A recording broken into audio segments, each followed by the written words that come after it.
Ka KBB Nongstoin Diocese kala Rakhe ya ka KBB Diocesan de ha ka khat saw tarik nailur arhajar arpusan ha Divine Savior non ba parish ha ka ba Most Reverend Wilbert Marwen Bishop jangka Nongstoin Diocese ula long ukong san ha ka mas bekhut Ryngkat ka Jingiaid lang upadar lam kupar Shangdiar Director ka Faith Formation Commission upadar Rolando Slingdo parish priest bat ki wede ki lingdo na ki parish paper ban pen kraw ya kani ka Rakhe ya ka KBB Diocesan de na kaliang ka kunhun Diocesan hapo ka jingelam jeng upadar lam kupar Shangdiar Director bat ka Sister Sarinda Thaba Assistant Coordinator kalapen long ya ka seminar bakerpang naga benta ki Diocesan Service Team Diocesan Resource Team bat Diocesan Media Desk Ars ni lenter kata nadu ka khat ar bat khat lai tarik nailur ar hajar arpusan hapo Diocesan Pastoral Hall Nongstoin hakaba ka Sister Martina Thaba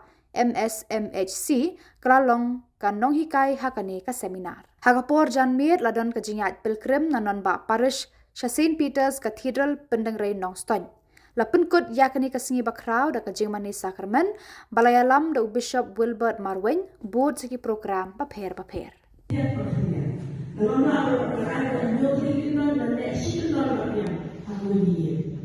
Next week, NIAM tulis na letter ng recover ba? Pagin na letter ng bayala.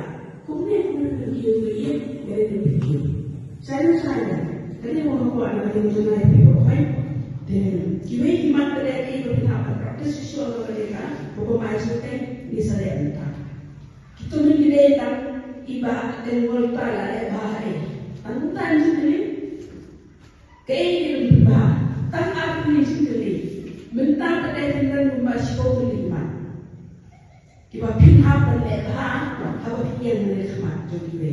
Kita ini saya interaksi. Definitely saya yang going short presentation. Dengan kermen doa soal untuk apa organize presentation dengan tim dengan hari yang akan lalu.